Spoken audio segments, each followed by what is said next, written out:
अगर आप इस चैनल पे नए हो और आपने इस चैनल को अगर अभी सब्सक्राइब नहीं किया है तो प्लीज़ अभी सब्सक्राइब बटन को दबाइए और बेल आइकन को प्रेस कर दीजिए ताकि आपको इस चैनल पर रिलेटेड सारी एजुकेशनल वीडियो जो है वो उसकी जो नोटिफिकेशन है वो मिलती रहे।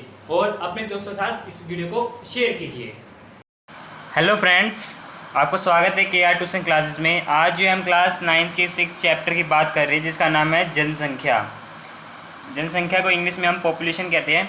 तो पॉपुलेशन के बारे में जो है हम इस चैप्टर में जो है स्टडी करने वाले हैं।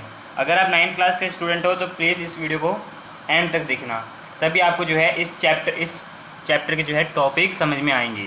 तो जनसंख्या आखिर एक जो वर्ड है ये कि होता क्या है। जनसंख्या से मतलब है अर्थ पर या किसी एक देश में या किसी एक पर्टिकुलर एरिया में वहाँ मौजूद जितने भी ह्यूमन बींग्स हैं, जितने भी इंसान हैं, उन सबकी संख्या, उसको जनसंख्या का नाम दिया जाता है। तो जनसंख्या हमारे लिए क्यों महत्वपूर्ण है, क्यों हम इन लोगों को गिनते हैं, किस लिए हमें जो है लोगों को गिनने की ज़रूरत पड़ती है। देखिए क्या होता है कि हमारे जो संसाधन हैं, जो हमारे रिसोर्सेज है वो बहुत ही कम है। और रिसोर्सेज हमारे इतने कम है कि किसी जगह पर अगर रिसोर्सेज कम है और पॉपुलेशन ज़्यादा है तो वहाँ पे क्या होगा कि डिमांड ज़्यादा होगी रिसोर्सेज की।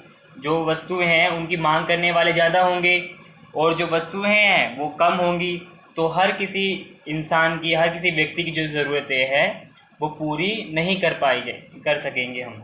तो इसीलिए जो है इसके मद्देनज़र रखते हुए हमें जनसंख्या के अनुसार जो है संसाधनों को बांटना पड़ता है।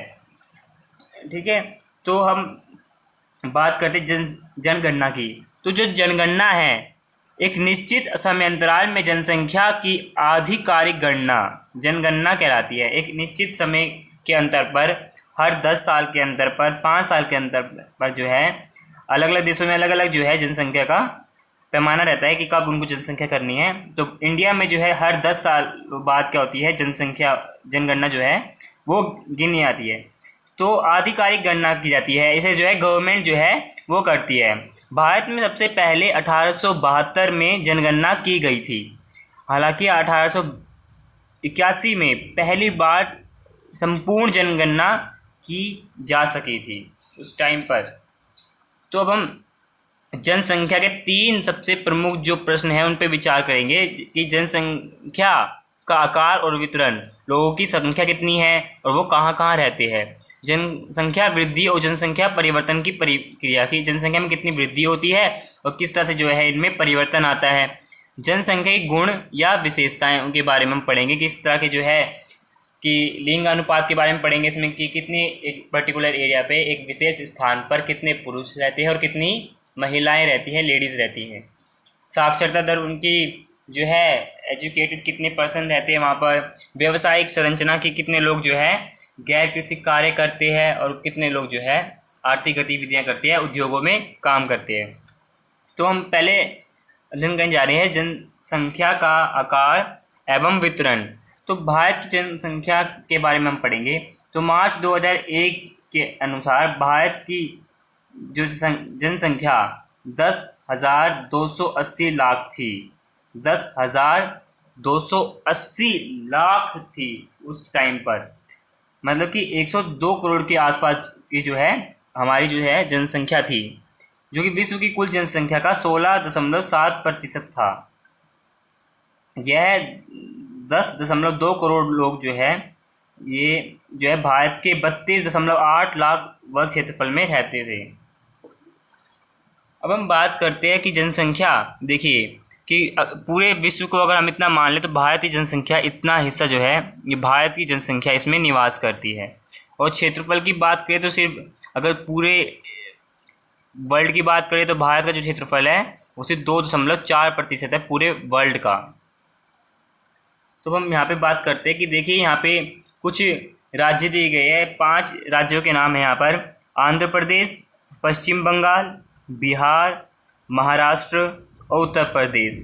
इनके अंदर जो है यहाँ पे परसेंटेज के हिसाब से दिया हुआ है कि यहाँ पर पूरे इंडिया की जो है कितने % जो लोग हैं वो रहते हैं। आंध्र प्रदेश में 7.14 रहते हैं। इस प्रकार से आप देख सकते हैं कि उत्तर प्रदेश में 16.16% जो है वो यूपी में जो है उत्तर प्रदेश में रहते हैं। तो हमारे जो इंडिया है, हम उसकी पॉपुलेशन सिर्फ 5 राज्यों में जो है आधे से ज़्यादा रहती है, और बाकी जो जितने भी हमारे जो 24 जितने भी राज्य हमारे बच चुके हैं, 23-24 राज्य, उनमें जो है बाकी बची हुई जो जनसंख्या है वो रहती है। तो भारत जो है लगभग जो है घनी आबादी वाला एक क्षेत्र है, एक देश है। अब आप यहाँ देख सकते हो कि घनत्व के आधार पर भारत में जनसंख्या वितरण, तो प्रति इकाई क्षेत्रफल में रहने वाले लोगों की संख्या को जनसंख्या घनत्व कहते हैं। मतलब कि एक यूनिट बना दी है इन्होंने कि पर किलोमीटर जो है 1 किलोमीटर यहाँ 1 किलोमीटर यहाँ, ऐसे तरह जो है स्क्वायर टाइप में, वहाँ पर 1 किलोमीटर के रीजन में कितने लोग रहते हैं उसे कहते हैं पॉपुलेशन डेंसिटी या जनसंख्या घनत्व। तो यहाँ पे देख सकते हैं, क्या आप जानते हैं केवल जो बांग्लादेश है, बांग्लादेश तथा जापान की जनसंख्या घनत्व भारत से अधिक है। बांग्लादेश एवं जापान की जो है आप जनसंख्या घनत्व निकाल सकते हो, लेकिन भारत जो है 3rd नंबर पे आता है जनसंख्या डेंसिटी में। ठीक है फ्रेंड्स, अब यहाँ पे देख सकते हो आप कि भारत की जनसंख्या के अनुसार 2001 की जनसंख्या के अनुसार जो घनत्व है वो 324 व्यक्ति प्रति वर्ग किलोमीटर था। मतलब 1 वर्ग किलोमीटर के एरिया में 324 जो लोग थे वो एवरेज जो है रहा करते थे इंडिया में। जहाँ पश्चिम बंगाल की जनसंख्या घनत्व 904 व्यक्ति प्रति किलोमीटर था, वहीं अरुणाचल प्रदेश में ये 13 व्यक्ति प्रति किलोमीटर है। देखिए क्या है, पश्चिम बंगाल में कई सारी नदियाँ हैं और समुद्री इलाका है, तो इसीलिए वहाँ पे जो है संसाधनों की जो है अधिकता है, और इसीलिए वहाँ पे जो है अधिक जनसंख्या जो है निवास करती है।